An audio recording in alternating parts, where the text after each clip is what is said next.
So that is the relay that we're going to be using to power the fans and everything else over here. And it just so happens that Damien had the brilliant idea, right, Damien? Every time. Every time, to make a bracket to mount it on this. So we spent some 4 hours later, some stupid, absurd amount of time to make this little tiny bracket. Yep, looks good. But it's gonna be sweet. Needs a little bit of paint. It's gonna look badass.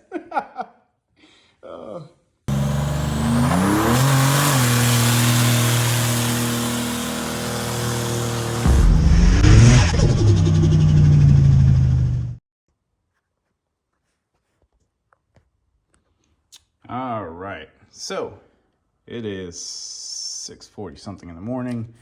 Been out here for a little bit and I decided that I'm gonna make a video about this. Welcome back. In the process of trying to figure out how to mount these, pretty much, let me grab one of these and take it with me so I can show you. So right now, the idea is to mount them somewhere there. And that way I have a really short run of wires that it's away from the exhaust and everything. The only thing I don't like about this side right here is how close I am to the exhaust, but it is what it is. Ultimately, I'm trying to keep the back of this clear because I have all of my sensors and vacuum lines running out of there. I did have that before with the factory ignition coil, and it was not an issue. But I'd rather have better access back there, and also I don't want to have the wires just going all over everything. So decided that I was going to make some brackets, which brings us back to the drawing that I had at the beginning. So I'm going to use the valve cover bolts. I'm going to get some all threads and pretty much make like standoffs, right? Which would go in these holes. This is the driver's side, this is the passenger side. But so this side, you're actually looking at it as if it were on the passenger side valve cover. And there's gonna be a little bend here, goes over the valve cover, and that should work. And here's all the information if you decide that you wanna do this. So yeah, that's the plan for this video. We're gonna be using a little trusty plasma cutter right there, a little tiny thing there. And I am actually making it out of a piece of stainless steel. What gauge is this thing? Let's go with the ECU one. So this is a 16 gauge? Yeah, 16 gauge. So this is a 16 gauge steel plate, or stainless steel plate. And it should be plenty to hold these coils.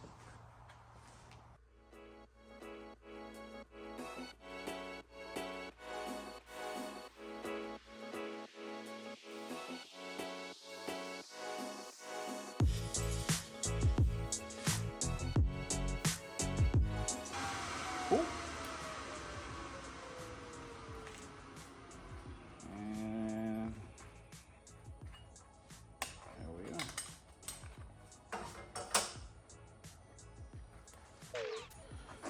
So this is somewhat the final product here.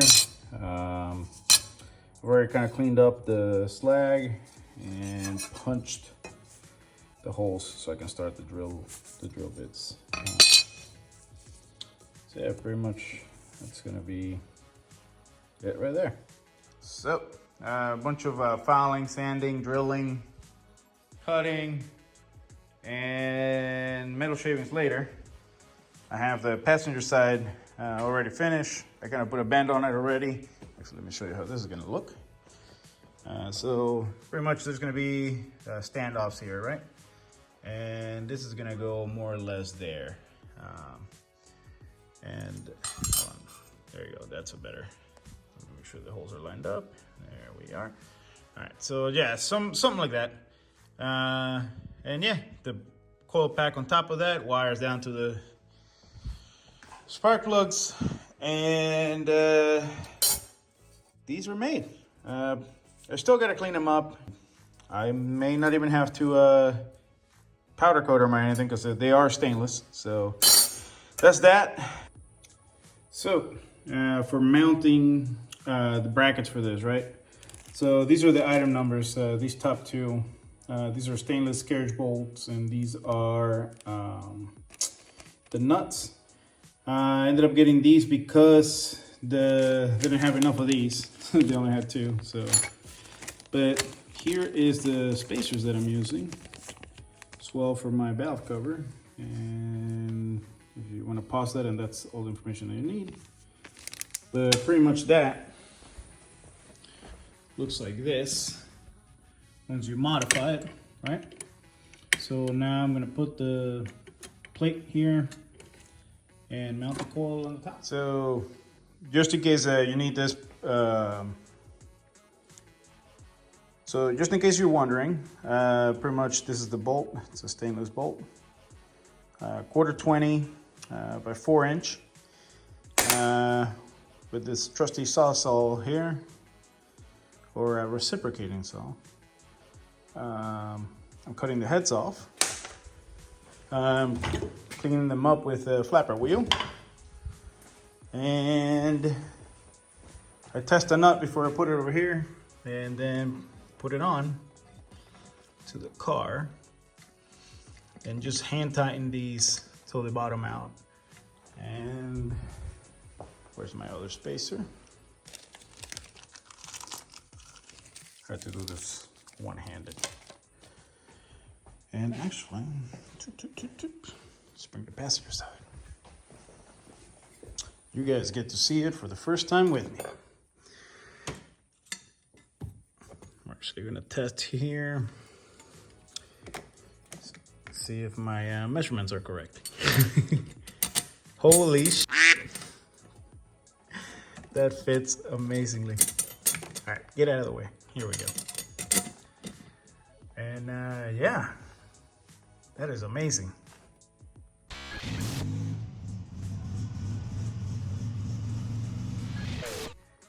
So I really need to get back in the groove of recording because I started doing the bracket that you saw on the piece of paper for under the seat to mount the Dominator right there. And here I have my old XFI. So this goes here, more or less in that area, cinched down a bit. But the problem I have is that the Holley is a lot bigger. And then the bracket for the seats would land over the tabs. So what I had to do is push this forward, way forward, about yay much. And with that in mind, we're gonna go back over here. So that was more or less the idea. And what I ended up with is this. I just plasma cut this. I'm actually putting a bend here so I can make a little kickstand. On mine, where's that other one? On mine, it's gonna be a little more pronounced than this. A little bit more pronounced than this, although I'm just trying to get the same height. So there is gonna be a spacer underneath this right here. So it's gonna be a little, the seat itself is gonna be higher off of the computer than this, because the problem with this is that the lever to slide, the seat slider lever, hits this. So you have to bend it up. And this computer, it's a little thicker as well. So because of all of that, this computer is going to be way forward over here. And by the magic of editing, I'm done with this. So where do I start? So pretty much this sits flat there. You can see how it lifts it up. Pretty much all of this is to clear. There's a little hump right here. Yeah, I'm thinking about pretty much skeletonizing this, because there's a lot of plate underneath here that doesn't need to be there. So I'm probably just gonna cut a rectangle here. This thing doesn't really need to be very strong. Yeah, there's nothing to this. It's more of a foul and steady hand exercise with a plasma cutter, and trying to follow Holley's instructions on the vibration thing. So I have to have the little feet and everything. So yeah, that's kind of it for that bracket. I'll show you when it's finished.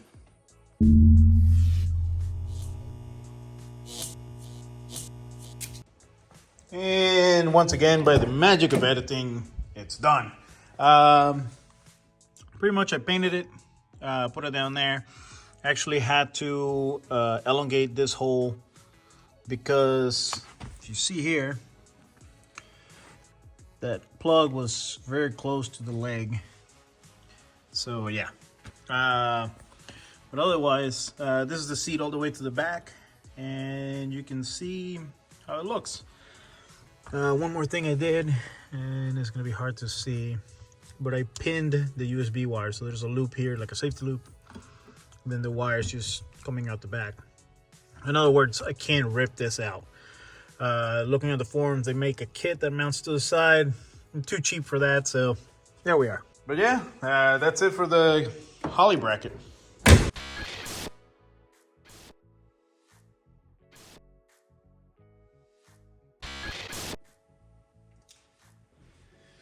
So let's start hacking and slashing. Here we go.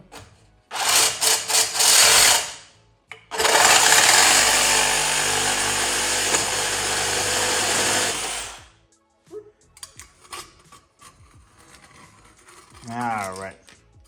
So the reason why I'm cutting my downpipe in half is because I'm going to add, where is it? There it is. I'm going to add this coupler right here. One, to extend it. Two, to give me some flexibility because this pipe now has to angle up just a hair. So yeah, this is the reason why I bought that bead roller. Some cheapy Amazon, like $50. And if you saw the post on Instagram, yeah, that's what this said. That's the bead it makes, which is actually really nice. And this pipe wasn't nice to begin with. Like, actually, that bead roller did a really nice job. This is compared to one of the beads that was on it already. So, yeah, that bead roller's super nice. Before I get ready to bead roll it, as you saw just a couple seconds ago, I was pretty much deburring this. This is for the inside of the pipe. Otherwise, it would look like this. And this one, let me see if I can try it one hand. No, I can't do it one handed, but it has to be steady. You roll around, removes all the burrs, and it's like perfectly smooth. And yeah, let me see.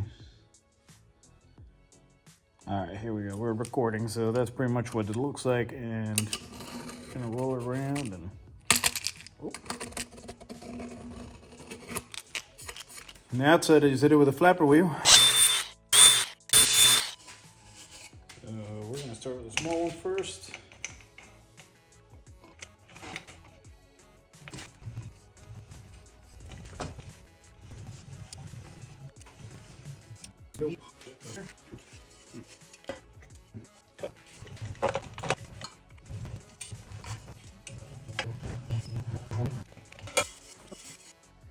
Focus. There you go. Homemade, perfect bead. So it is the next morning. Pretty much these are where they're gonna be. I still need to fine tune them, decide whether I'm gonna paint the stainless or not, and kind of go from there. This side, as you can see, it clears almost everything and is still somewhat serviceable. My concern was putting it back here with everything that I have back there, as you can see, would make it kind of a pain in the ass if I had to do anything back there. So now on this side, this one's actually over the valve cover, just because, well, that's kind of self-explanatory. But yeah, on this side, actually, the bracket's a lot simpler. Yeah, the next step is going to be to use the unterminated harness I have to make it the right size, because this thing is like 18 inches too long. And I think finally that's it for this video. I hope you guys enjoyed.